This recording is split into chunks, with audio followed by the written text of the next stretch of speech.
Good morning, Dubai. This is the Lovin Dubai show where we go through the big trending stories that everyone across the country is talking about. Today, we'll honour the fallen wing commander Namansh Syal after the tragic Dubai Airshow crash. And RAK police seized cars after illegal street race. We're also going to talk about a man who's lost 220k in a fraud case, and exes knew about this account tool Backfires. And later on the show, we're going to be joined by the CEO of the Thai Select festival that's happening very, very soon. The weather is good, which means Thai Select is back. It's mostly sunny today with temperatures ranging from 18 to 31 degrees. This weekend was jam-packed. Over 300,000 people took part in Dubai Run. Teddy Swims was playing. Ronan Keating Madness at Media City Amphitheatre. It was non-stop and it's just the best time to be exploring the city. 100%. The best 2 months of the year. It's been very, very busy last November and it's only going to get even busier next December. It feels like time. And also, by the way, 5 days until National Holiday Weekend begins. We get a long weekend. Good morning to everyone tuning in. Tike is stuck in the Sharjah traffic. Tike, how long is it going to take you to get Hang in there. It's okay. Point A to point B. Soldier. Thank you for tuning in to the show. How do you listen to the show when you're in traffic, by the way?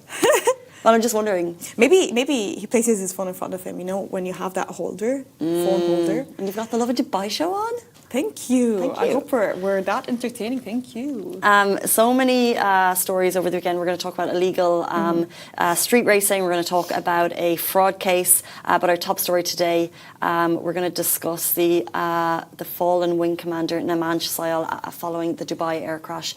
So following the tragic passing of Wing Commander Namansh Syal, who lost his life in the Dubai Airshow crash on Friday, tributes have been pouring in. The Defence Forces honoured the Indian pilot with a ceremonial guard of honour before his remains were transported back to India. Indian ambassador to the UAE, Deepak Mittal, along with Consul General Satish Sivan, paid their respects, and Commander Syal's wife and daughter also arrived at Kangra's airport, showing remarkable strength during an unimaginable difficult time. Our thoughts and prayers are with his wife and child. 100%. Wing Commander Syal's remains have been taken to his native village in Kangra. The Dubai Airshow Organising Committee released a statement offering heartfelt condolences to his family, expressing their deepest sympathies to the Indian Air Force. May he rest in peace. Let's move on to our second story. So RAK police seized cars after illegal street race. So Ras Al Khaimah police have taken firm action against 4 motorists caught racing on public street, a dangerous stunt that put lives at risk. So using smart city surveillance systems and advanced monitoring technology, officers were able to identify, track and arrest the drivers involved. All 4 vehicles have been impounded for 120 days, and each driver now faces 2,000 dirham fine and 23 black points, and a 10,000 fee to release their vehicle. And I don't know why we see this kind of behaviour on the roads when we know that there's 2,000 dirham fine, as Mas said, 23 black points, and a 10,000 dirham fee to release the vehicle. Look, there's such strict enforcement for this type of serious offence, which poses a direct threat to public safety. Colonel Hassan Al-Zabi from the Traffic and Patrols Department said that the legal procedures are underway and that such violations will not be tolerated. So he also urged all motorists to respect traffic laws, emphasizing that anyone who endangers the lives or property of others will face severe consequences.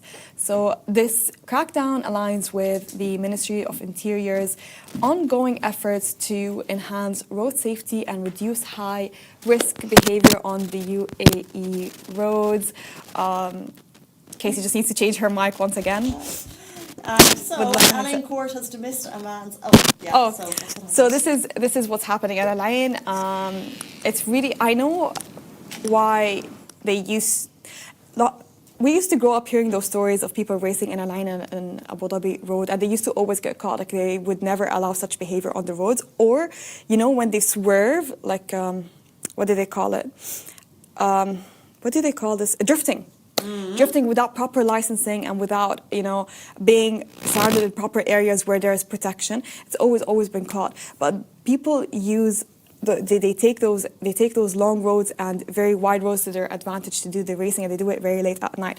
We used to face those cars that they used to race around our area in the villa, but they used to have community complaints, and they were caught immediately. They were put an end to it because it was so loud, and it would cause a lot of distress. And not just that. So if you're driving on the road and you have two cars racing, I don't know why they have to overtake next to you or in front of you, but the police are on top of this, and they would never allow this on the road. Exactly, and Ras Al Khaimah police as well. Yes, and you can see why. Like it's very dangerous. It's so dangerous. It's not the type of it's the type of behavior that I would ever encourage among friend groups or kids or teenagers. Why would you do that? That's my issue. But are we the worst market for this? Because remember last week we were talking about car noises, and we just said like that does not interest me at all, and I don't think it interests you either, Nasa. And that's why racing doesn't interest us either. No, but movies like Fast and the Furious, isn't that what they were doing? Street racing? Yeah, but like it was in a proper area. They would do it. Even here, they have drifting championships and stuff like that in Abu Dhabi, but it's all under control. It's all surveilled, and they have proper precautions to take to do such actions and to do such races. But doing it without proper precautions is where the problem basically happens. I'm sure. To the next story of the day. Let's move on to the next story of the day. So, man loses 220K case against a friend. An Al Ain court has dismissed a man's attempt to recover 220K from a long-time friend after ruling he could not prove the money was given as a loan. So, the plaintiff told the court first instance that he had transferred the amount to his friend over time to help him during financial difficulties, and claimed the money was meant to be repaid, and he submitted a bank transfer slips to support his case. However, the defendant denied ever borrowing the money and agreeing to repay it. Guys, if you're thinking of lending money to friends, take note of this story. The defendant absolutely denied it, and with no written agreement, messages or evidence showing the transfers were intended as a loan, it could have been a gift. The court ruled that the plaintiff had not met the burden of proof required under UAE civil law. Because the defendant disputed the debt, the responsibility was on the plaintiff to clearly demonstrate that a loan existed, and yet they had failed to do so. So the court dismissed the case in full and ordered plaintiff to cover all legal fees and court costs. The ruling serves as a reminder that even between friends, financial arrangements should be documented to avoid disputes. This is so interesting, yes, because I see surprisingly regular amounts of messages in like the Facebook girls groups that I'm in saying I lent this person money and now they won't pay it back. So people are really kind in Dubai. They'll lend money. Okay. And so the learning here is if you can prove that it's a loan, then the law is in your favor. Have it in writing anywhere, just anywhere. But that's the thing. I feel like if you lend someone a very small sum of money, you would be shy to ask it back. But this is 220K. That's the thing. It should be in writing. This is not a very small number that you can think of. Fine, but if it's like a friend, right, and if you had the money. Yeah, if you had the money, but still you have to have it in writing somewhere. But I wouldn't even, if it was a friend, I probably wouldn't put it in writing. But the expectation is that they'd pay me back, and then... But this is a huge amount of money. Well, huge relative to... It's huge for me. Yeah, but not... Rich people. But I'm always surprised when I see that people... Even like someone who on a Facebook group is like, oh, I lent this guy 15,000. I'm like, you lent someone 15,000 euros? And even like that to me would be a lot of money, but it's all relative to... your income. The amount of money that these people have, I guess. But...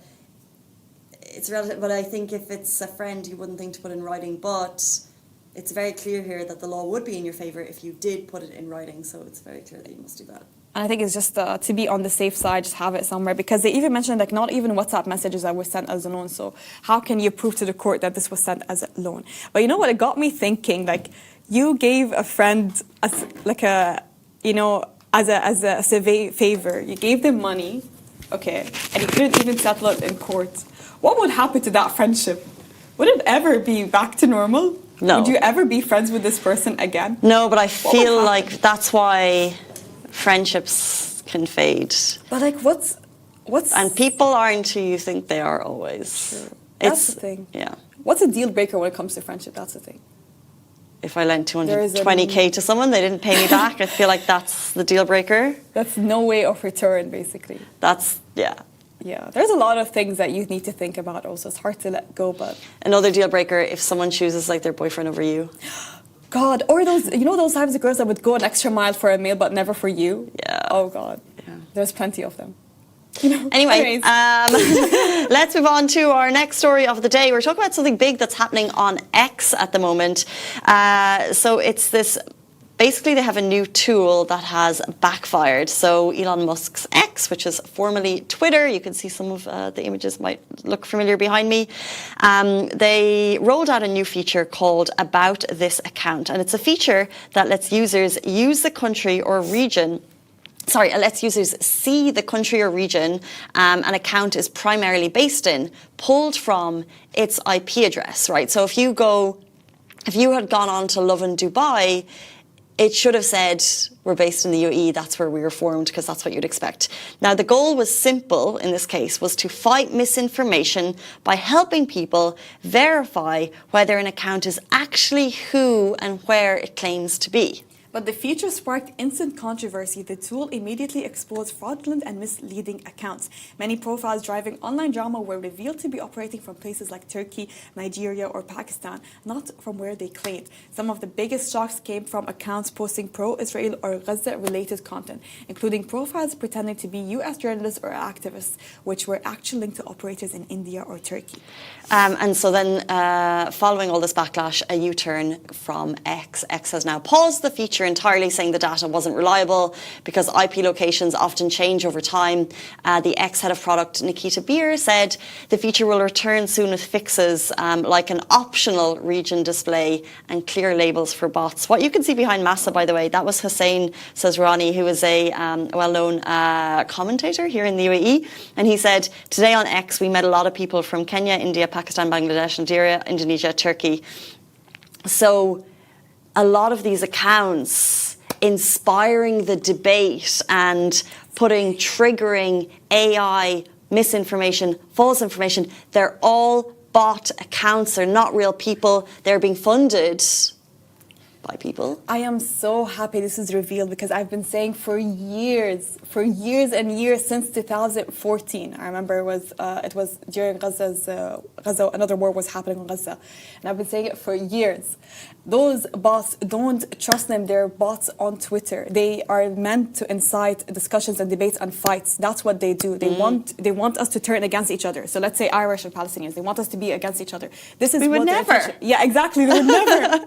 But this is what they're trying to do, especially between Arabs, between multiple people. Those are bots. And I'm so happy this has been revealed because a lot of people don't want to believe that those were bots.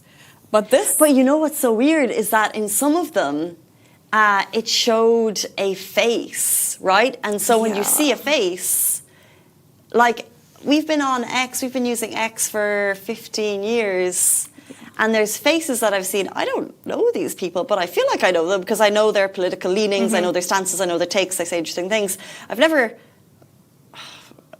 obviously for a news story you verify news, but you never verify the person. But it's very interesting to know that some of these face accounts are parody fake accounts. I feel like this year, 2025, was a year of exposing everything, like lies and everything that's behind it and what's been going on and what's been hidden under the table. This year has been it will go down in history it was very historical to me, honestly. So many lies were revealed, so many people were exposed, so many things were put out to the public. And I'm so happy this bots thing has been revealed also.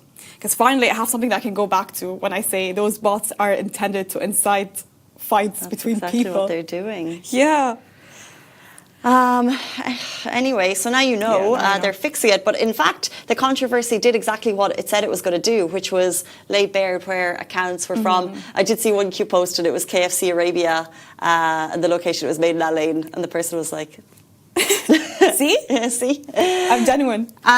We began the show at the very beginning. We mentioned all of the great things happening in Dubai at the moment, and one of those very fun things is a Thai Culture Festival. Thai Select 2025 is back, and we're going to have the inside scoop on everything that's happening right after this very short break. Do stay tuned.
Welcome back to the Lovin Dubai show. Today's guest is Mr. Pitachai Ratatananka, Executive Director of TTC Dubai, to talk about one of the month's most exciting upcoming events, the second season of Thai Select Festival, happening November 28th to 30. He's here to share what makes this year bigger, what's new for 2025, the traditions, the flavours, the sights, the smells that you can't miss, plus all of the family-friendly activities from food to film that bring Thai culture to life right here in Dubai. We're excited for the conversation. Welcome to the show. Thank you for having me here. Thank you for coming back this year. Yes. So what makes this year special and different from for last this year? year, right? Actually, we have to talk about last year first because the second season is very meaningful to us because last year's support is very overwhelming. You know, Dubai show us how much they love us, how much they like Thailand. So this year we try to expanding more for the event. First of all, we change the venue. It's bigger and really challenging on how to landscape the venues. And then we still use the same theme, right? The Thailand soft powers is like food, fight, film, festival and fashion. So everybody can come. You know, we try to create more vibrant Thai village experience right here in Dubai at the Dubai Media City Amphitheater. So this is a new venue. So hopefully there will be more food, more culture to experience, and more fashion to see, and then more activities that everybody can exchange their ideas and then come to learn how Thai life in every day, things like that. Amazing. So you were blown away by the attendance last year that you've moved from, was it Emirates Golf Club? You're now going to be at Dubai Media City Amphitheatre, which is the best location for this type of venue. Right. And what else will be different this year? So I'll walk in, and what will be the experience like as I walk in 2025? Yes, since I said earlier that when the venue is bigger, it means that we have to work harder, try to bring more food. Like right now, we have more Thai select restaurant that's certified by Ministry of Commerce from Thailand, right? Maybe last year they didn't attend it, but this year we attend more. So it means that you have more Thai dishes and Thai food, and also we bring more a lot of activities. It's Thai traditional activities like Thai games, so the visitor can experience it. And you know, last year when we have only 5 or 6, but this year we double it. So, and then we plan to do like the passport for every kids and parents can enjoy it together. Like all ages can attend. So they can attend all the games, all the activities, and then they can get some prize on it. Yeah. Besides that, we bring a lot of culture, Thai culture, for every visitor to learn, to see, and then try to experience together in the event. I love the passport idea. It always makes it so fun. Like I'm going to get my passport stamped every stop. Right. Yeah, it makes it very exciting. Yes. And besides that, we still bring back the Thai boxings, because last year we learned that we bring the coach, the famous coach for Thai boxing, and then everybody interesting, and then try to attend the workshop. So 2 days, besides the bigger venue, we last year we only 2 days event, right? But this year we expand to 3-day events, right? Friday, Saturday, and Sunday for this coming weekend. So it means that the workshop will be more workshops, so that we can support, we can invite some of the kids or even the adults to attend the workshops and all the activities that we are cleared in the events. Yeah. Very nice. Yeah. And how does the festival celebrate the diversity of Thai culture? We try a lot, try hard for bring our culture to communities. For example, like this year, the November month is like the Loi Krathong festival. Loi Krathong it comes from 2 Thai words. Loi means floating, and the Krathong is like the small vessel or the basket that made of the banana leaf.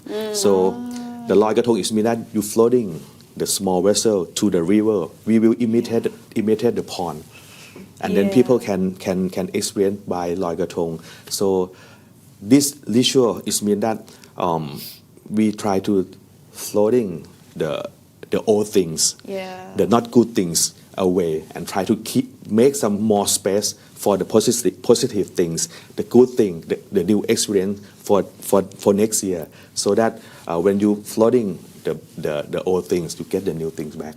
What a perfect way to have it in November, right? Yeah. A month before the end of the year. Exactly right. That's why we plan to do it, and then we try to bring more cultural dancing, cultural performance, and then some Thai foods, and then you know that Thailand have quite have some difference in each regions, like the northern region, the northeastern and southern part. So in each region, they have different specialties of dishes. So this year, a lot of, almost all restaurants will have dishes that related to their regions. Like we have some noodles that come from the northern part.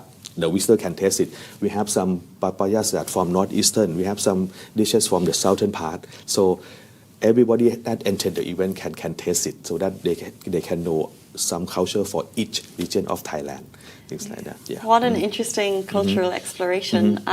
So many families living in Dubai will be looking for activities for their Right. kids at the Yes. end of the month, and I wonder, are there family-friendly kids activities as Yes. well as so much for adults? Yes, actually, this is our idea is try to organize this event for family friendly. So we create more the games, the kid corners, kid zones, creative event, creative activities that kid can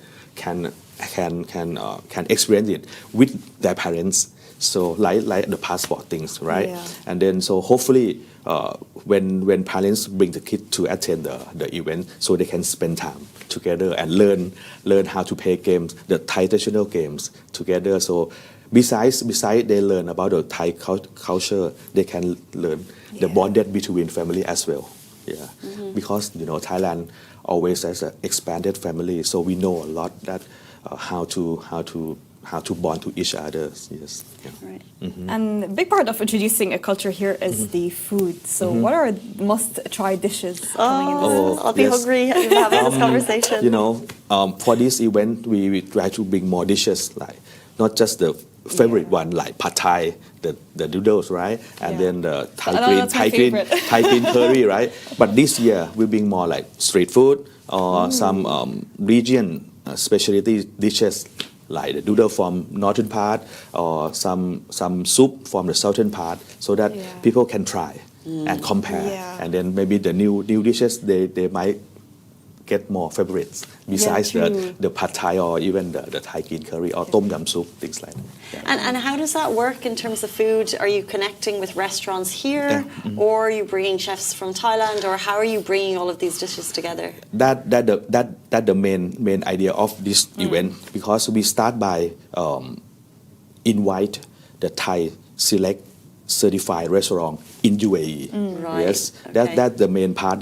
That's why this event is happen.